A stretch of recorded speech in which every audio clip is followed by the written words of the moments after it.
बेटा ध्यान से पढ़ना, है ना। लड़की रोटी बनाने जाती है तो माँ कहती है बेटा ध्यान से रोटी बनाना। लड़का दुकान पर बैठता है तो पिता कहता है बेटा ध्यान से दुकान चलाना, है ना। यानी कि ये कौन सी चीज है, क्या है ये ध्यान, कहाँ मिलता है, कौन सी दुकान में मिलता है? उसको लगा के करना है, ध्यान से करना है। नोट गिनते हो तो ध्यान से। ड्राइवर गाड़ी चलाता है तो क्या कहते हैं? क्या ध्यान है जो सब जगह लगाया जाता है। गाड़ी चलाओ तो ध्यान लगाओ, पढ़ो तो ध्यान लगाओ, रोटी बनाओ तो ध्यान लगाओ, दुकान चलाओ तो क्या है ये ध्यान, कहाँ मिलता है? अरे बोलिए ना, कहाँ मिलता है? कौन सी दुकान में मिलता है? मन में मिलता है, मन में स्थित होता है। अच्छा, उसको उसको उजागर कर निकालना पड़ता। अच्छा अच्छा, मतलब मन में रखा हुआ है, उसको निकाल लेंगे तो निकल जाएगा। अच्छा अच्छा अच्छा अच्छा।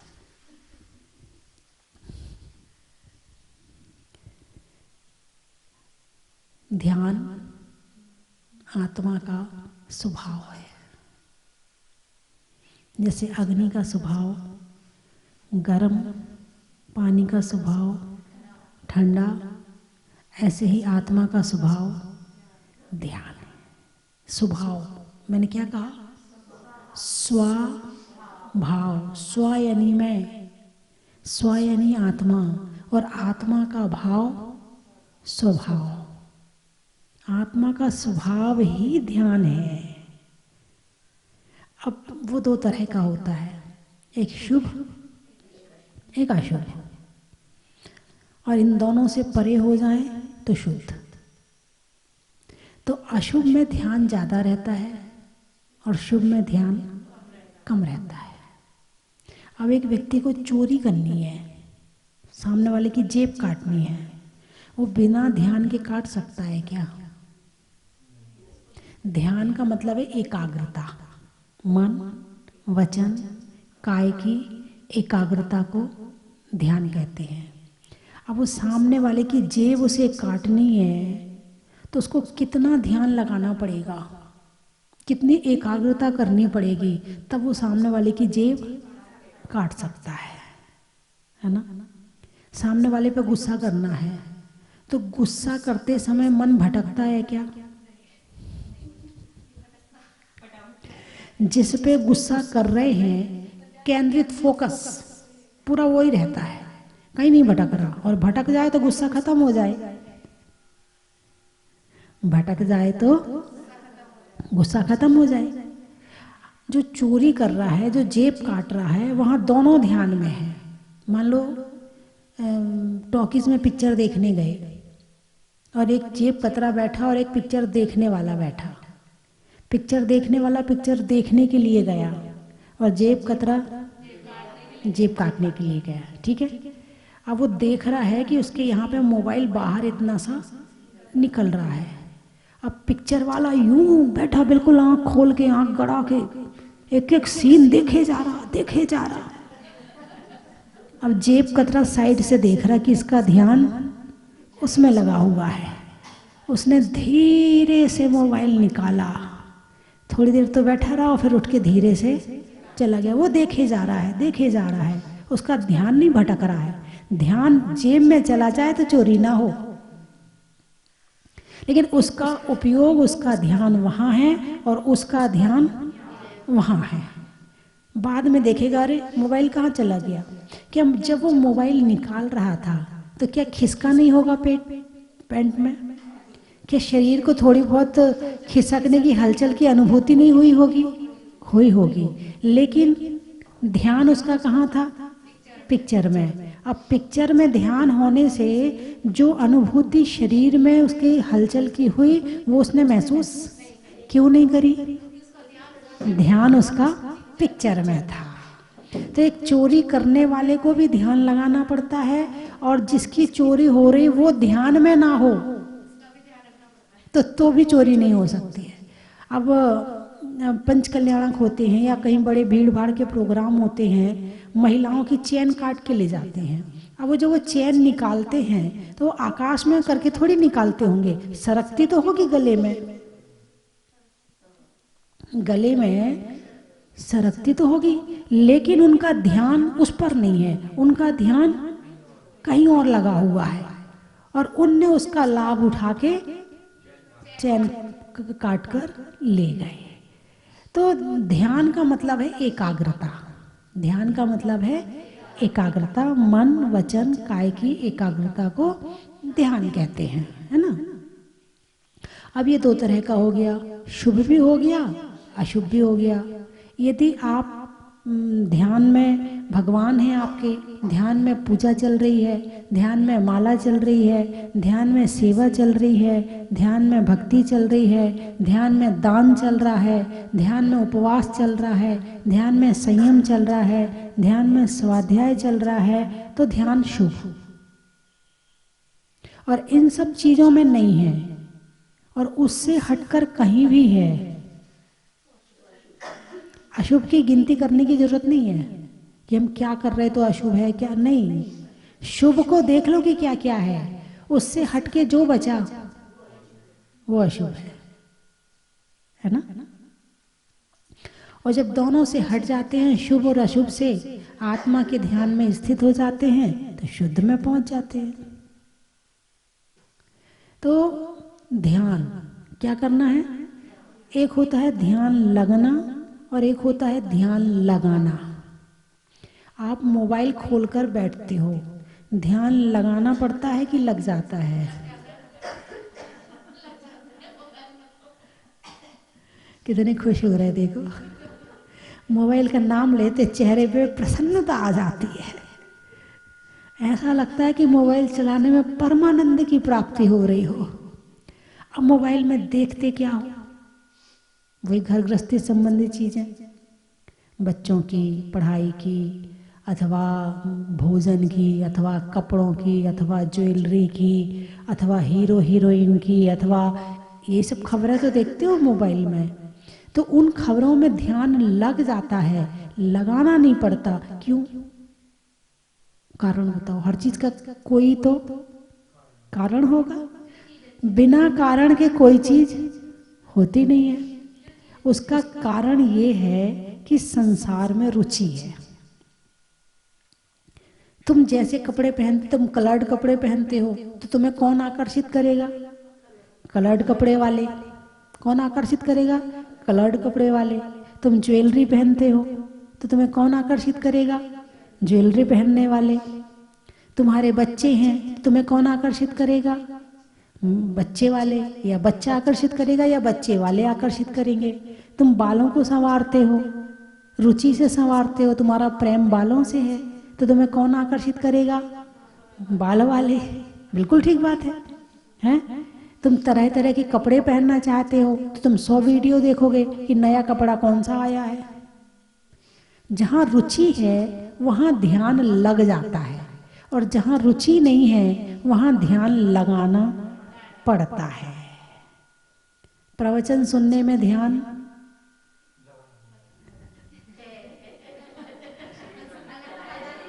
और कई बार तो प्रवचन सुनने के बाद एहसान दिखाते हैं, माता जी इतना काम छोड़ के आए हैं, आपका प्रवचन सुनने के लिए घर का इतना काम छोड़ा तब कहीं प्रवचन सुन पाए हैं। एहसान, आपका प्रवचन सुन लिया मानो हमारा एहसान। हमारे घर में इतने काम है, हम इतने बिजी हैं, उसके बाद भी आपका प्रवचन सुन रहे हैं, देख लो आप। अब जरा हमें जरा अच्छा सा आशीर्वाद दे देना। हाँ, हम आपका प्रवचन रोज सुनते हैं, अब बताओ है। और यदि आत्मा में रुचि है तो ये कहना नहीं पड़ेगा कि हम घर का काम छोड़ कर आए हैं, तब कहा जाएगा अरे ये जिंदगी भर लगा रहेगा, ये आत्मा की बात, ये परमात्मा की बात, ये ध्यान की बात तो बड़ी मुश्किल से सुनने को मिलती है।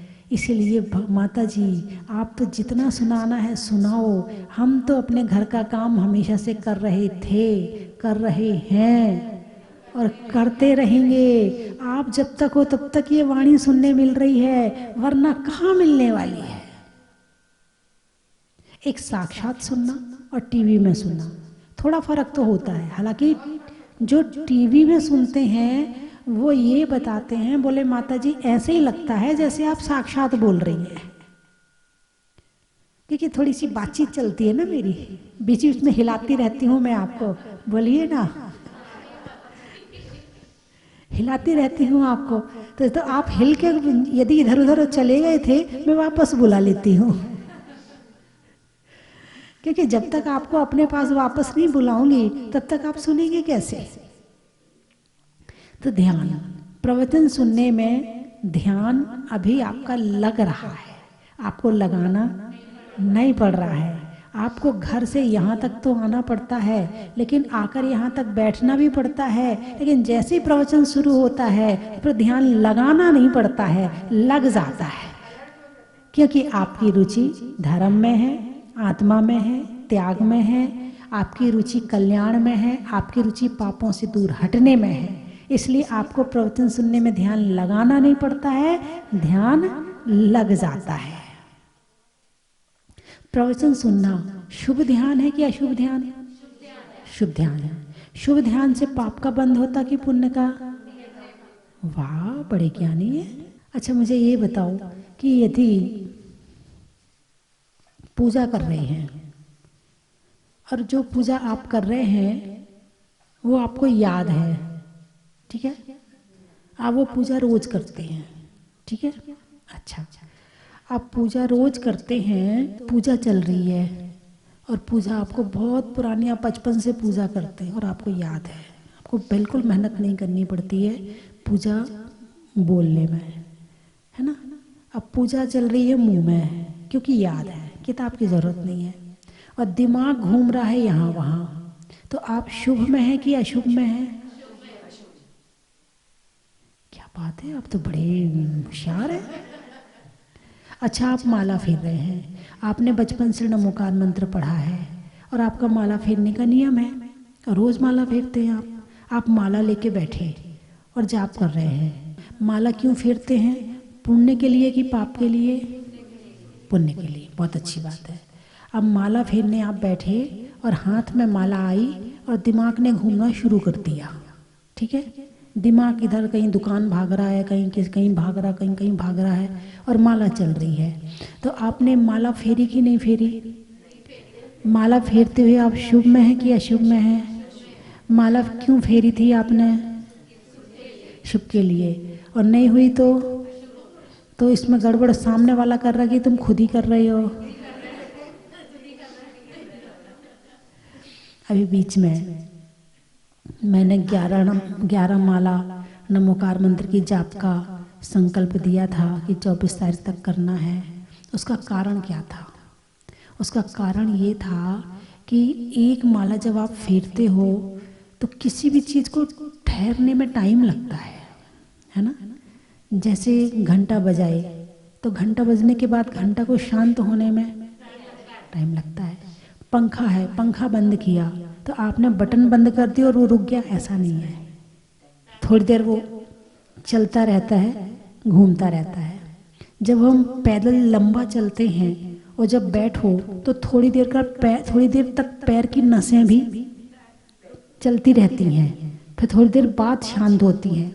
इसलिए वैज्ञानिक कहते हैं, डॉक्टर कहते हैं कि कहीं भी दौड़ के आओ, धूप चल के आओ तो एकदम से खाओ पियो मत, क्योंकि अभी शरीर की नसें मूवमेंट कर रही हैं, उस समय चल रही हैं वो, अभी उसको थोड़ा शांत होने दो फिर खाना। और कई बार घटना भी घट जाती कि एकदम धूप से आए, चल के आए, पानी पी लिया, उसको ऐसा हो गया, उसको है ना, सुनने में भी आ जाता है। तो कोई भी चीज़ ठहरने में टाइम लेती है। ऐसे आप जाप करने बैठे, ठीक है, अब जाप करने बैठे तो आपने मन को रोका तो था नहीं, मन को शांत किया नहीं और जाप करने बैठ गए। बात समझ में आई कि नहीं आई? मन को शांत किया नहीं और जाप करने बैठ गए तो हुआ क्या? परिणाम क्या निकला? जाप ही नहीं हुई, मन शांत हुआ नहीं, इसलिए जाप भी नहीं हुई है। तो क्या करना चाहिए भाई, कम से कम आप एक माला फेरो, थोड़ा मन थोड़ा शांत हो जाए। अब एक ही माला फेरते हो तो उसको पता है कि अभी ये फटाफट खड़े हो जाएंगे, मन को पता है बस ये होने वाली है और ये खड़े होने वाले हैं, तो मन भी शांत नहीं होता है। मन को पता चल जाए ये 11 माला फेरेंगे बैठ के, तो वो भी चल भाई ठीक है, अब तुम 11 फेर रहे ना, एक में थोड़ा शांत होगा, फिर दूसरे में थोड़ा और शांत होगा, तीसरी में शांत होगा, चौथी पांचवी में लगेगा अरे जाप करने में आनंद आ रहा है। जाप करने में आनंद आता है कि नहीं आता? जो एक माला फिरता उसे क्या पता है, जिसने ज्यादा फेरी हो वो बताएगा कि आनंद आता है। एक माला वाला कहेगा हमने फेरी नहीं आज तक, तो हम तो केवल माला को फिराने के लिए बैठते हैं, मन को फिराने के लिए थोड़ी बैठते हैं। तो कम से कम 11 माला, कितनी? कम से कम इस मन को शांत करने में कम से कम 15 मिनट तो चाहिए, और 11 माला में कम से कम पौन घंटा तो लग जाएगा। और अच्छे से करो, बिल्कुल शांति से करो, भगवान को याद करते हुए करो, तो फिर वो 1 घंटा लग जाएगा। अब आप माला फेरने बैठे थे भगवान को याद करने के लिए, भगवान को याद किया कि नहीं किया? नहीं किया। फिर उसके बाद क्या कहते? भगवान तो हमारे काम ही नहीं आते, हम इतनी माला फेरते हैं फिर भी भगवान हमारे, बताओ तुमने माला फेरी क्या? नहीं फेरी ना। और दोष किसको देते हो? और दोष किसका है? थोपते किसके ऊपर हो? आदत है दूसरों पर गलती थोपने की, और कोई ना मिले तो भगवान तो बोलेंगे नहीं ना। तो कम से कम 11 माला मैंने इसीलिए बताई थी। अब हो सकता है कि आपका लगातार 5 माला तक आपका मन बिल्कुल शांत हो गया, फिर आप भगवान पार्श्वनाथ को याद करते हुए एक पार्श्वनाथ की माला फेर लो, फिर भगवान जहाजपुर के मुनीश्वरनाथ भगवान को याद करते हुए एक मुनीश्वरनाथ भगवान की माला फेर लो, फिर चंदा प्रभु भगवान को याद करते हुए चंदा प्रभु की टोंक में बैठकर एक चंदा प्रभु की माला फेर लो, है ना। कभी कुंथुनाथ भगवान की फेर लो, कभी गौतम गंधर की फेर लो, ऐसे धीरे धीरे करके। और फिर जब आप उठोगे ना तो ऐसा लगेगा कि कितना भी मोटा शरीर हो फूल सा हल्का हो जाएगा। टेंशन होती है तो पतला शरीर भी भारी लगता है, और मन खुश हो और आनंद में हो तो मोटा शरीर भी हल्का लगता है, मोटा शरीर भी हल्का लगता है। तो ये सब किसका कमाल है? ध्यान का। किसका कमाल है? ध्यान का। तो किसी भी काम को करने के पहले भूमिका बनानी पड़ती है। क्या करनी पड़ती है? अब तुम्हें अपने बच्चे से काम करवाना है, तब सोचते कैसे करवाऊं, उससे क्या बोलूं कि ये काम कर दे, मना ना करे, दिमाग में विचार करते। भूमिका बनाई आपने, प्लान बनाना पड़ता है ना। हाँ, जमीन तैयार करनी पड़ती है, जमीन तैयार नहीं करी और बीज डाल दिया तो बीज में पेड़ लगने वाले नहीं है। मन को आपने परमात्मा का नाम लेने के लिए तैयार नहीं किया और परमात्मा का नाम लेने बैठ गए तो उसमें काम होने वाला नहीं है। पहले इस मन से कहो कि मुझे परमात्मा का नाम लेना है, तो शांत हो जा। अब मैं भगवान के पास जा रहा हूँ, तुझे भगवान के पास चलना है मेरे साथ में। जब तक मैं भगवान के पास रहूं तो कहीं नहीं जाएगा। इस मन को तैयार करो, और जब तक मन तैयार नहीं होगा तब तक तुम फेर भी लोगे तो बस एक औपचारिकता होगी, इससे ज्यादा कुछ भी होने वाला नहीं है। तो ध्यान लगा के सारे काम ध्यान से करते। नोट, मैंने तो आगे कुछ कहा ही नहीं, मैंने तो केवल नोट कहा था। आप फटाफट बोल दिए ध्यान से गिनते हैं। मैंने कुछ कहा था क्या? नोट नाम लेते क्या याद आ गया, ध्यान भी आ गया, याद आ गया, और गिनना भी याद आ गया। और गाड़ी ध्यान से चलाते हैं, और रसोई में रोटी ध्यान से बनाते हो, और बच्चे की पढ़ाई ध्यान से करवाते हो, और माला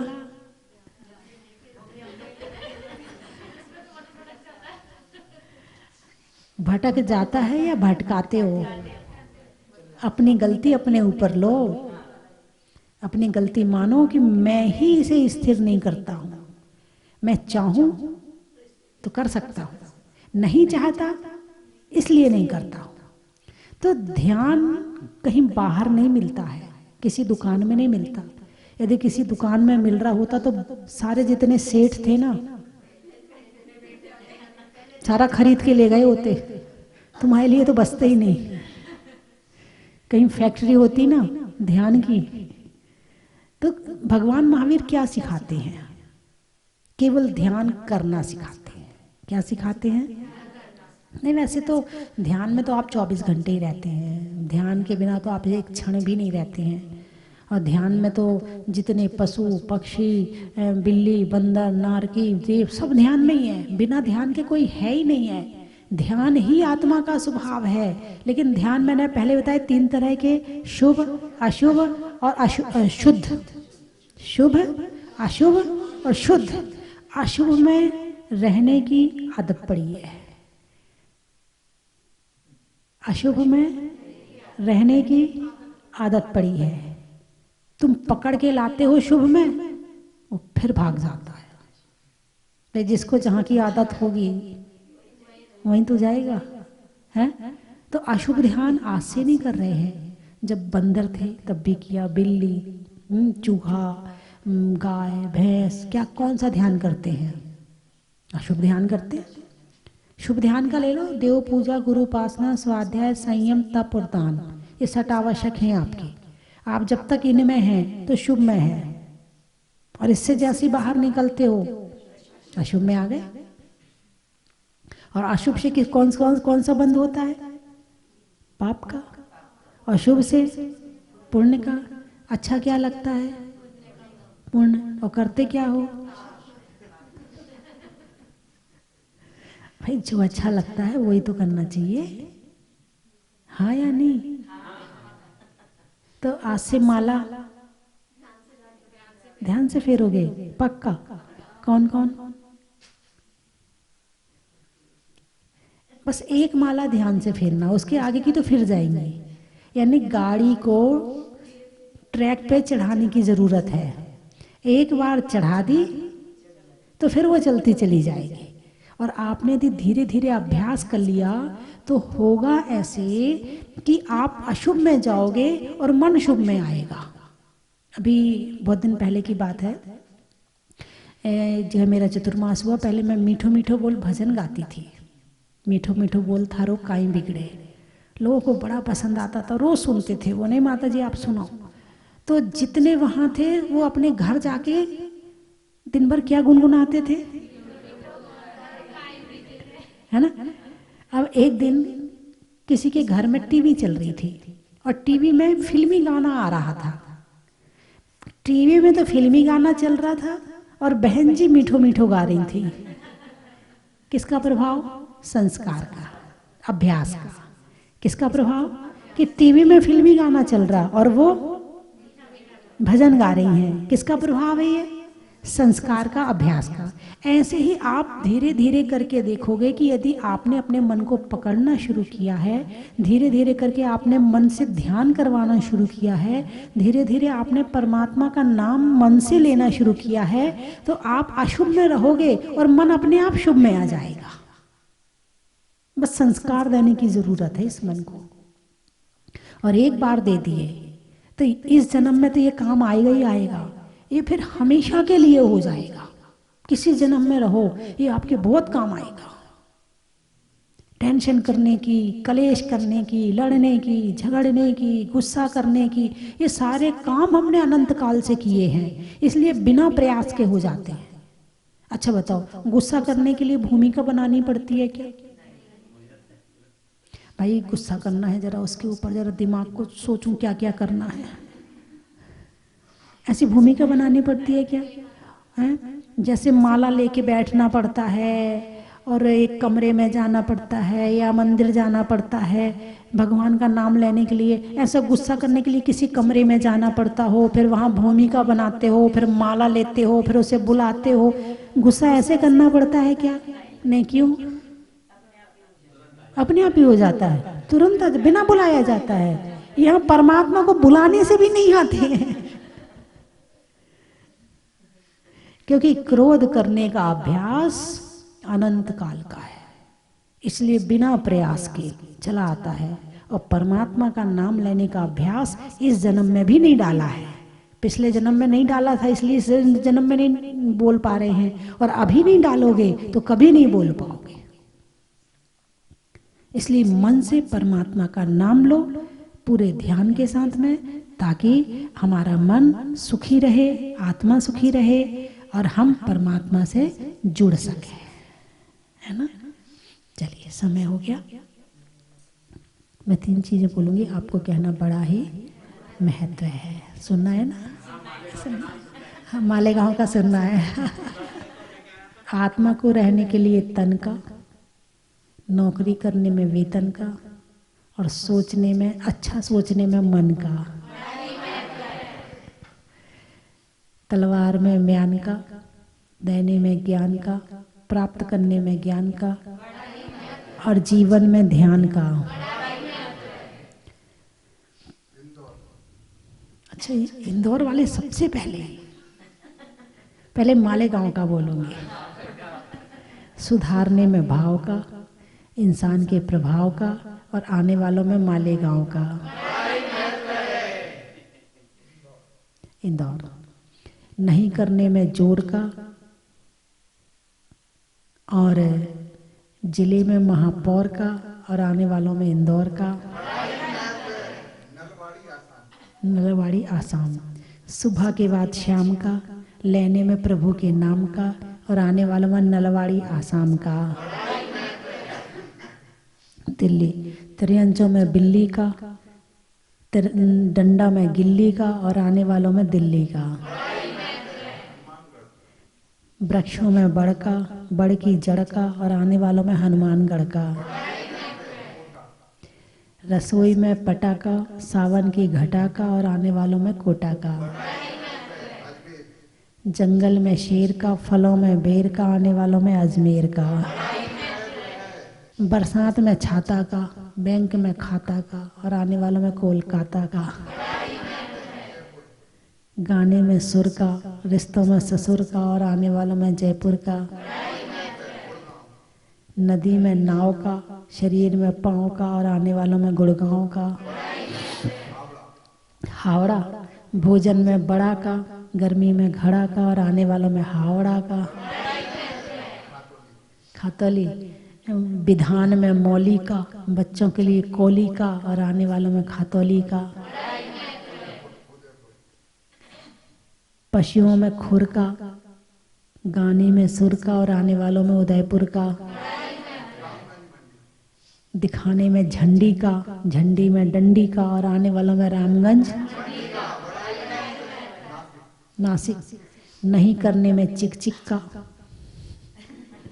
कहते हैं ना, नहीं करने में चिक चिक का, और घड़ी में टिक टिक का, और आने वालों में नासिक का। वड़नगर पानी में मगर का, चलने में डगर का, और आने वालों में वड़नगर का। रहने के लिए धरा का, रंगों में हरा का, और आने वालों में पदमपुरा का।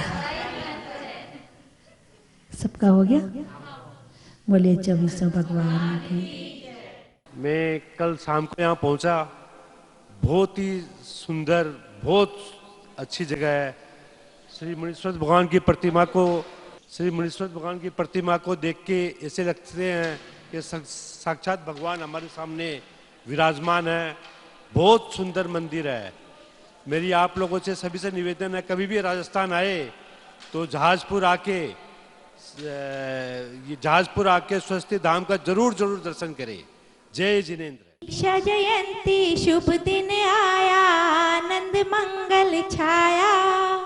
स्वस्ति भूषण माता जी को हमने शीश नवाया। बोलो माता जी की जय, स्वस्ति भूषण माँ की जय।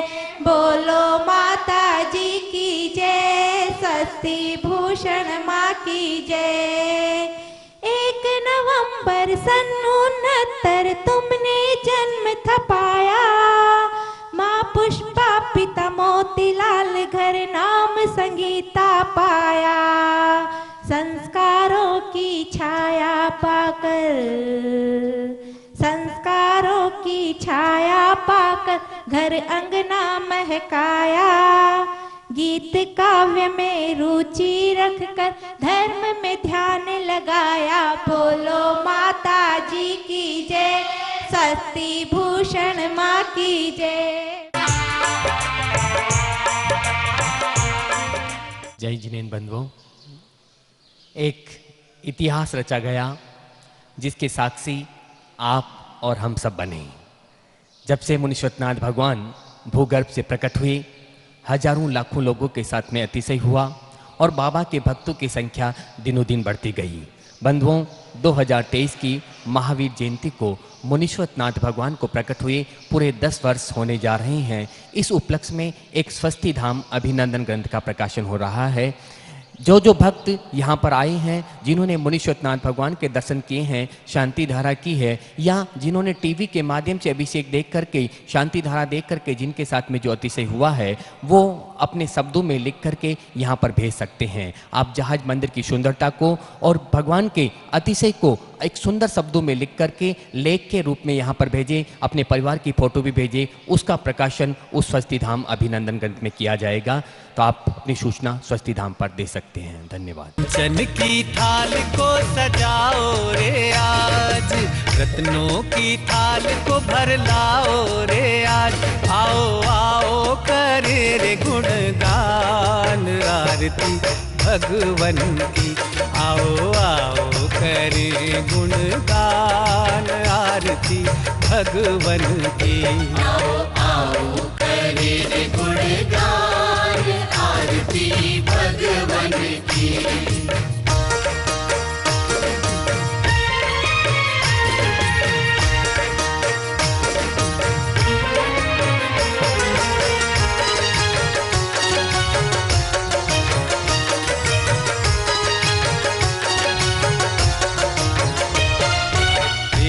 सुमित्र के राज दुलारे, माँ पद्मा जी के नैनों के तारे।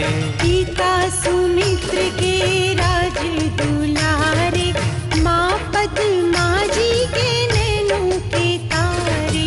राजगृही में जन्म लियो आप, राजगृही में जन्म लियो आप। आओ आओ मनाए खुशी आज आरती भगवन की। आओ आओ करे गुणगान आरती भगवन की। आओ आओ करे गुणगान आरती भगवन की।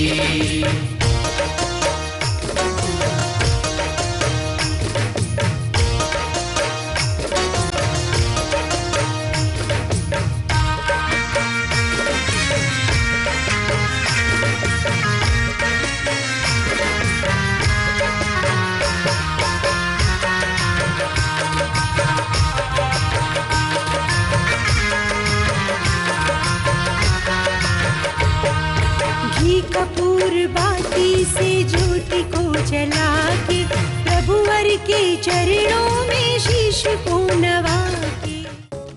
परम विदुषी लेखिका गणिनी आरिका रत्न श्री 105 स्वस्ति भूषण माता जी, जिन्होंने मात्र 20 वर्ष में 100 से भी अधिक किताबें लिखकर जैन समाज को अनूठा योगदान दिया है।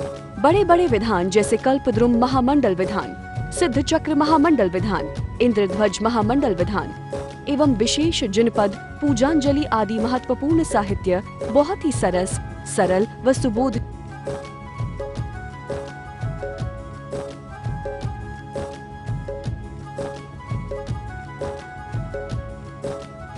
करने हेतु आज ही संपर्क करें।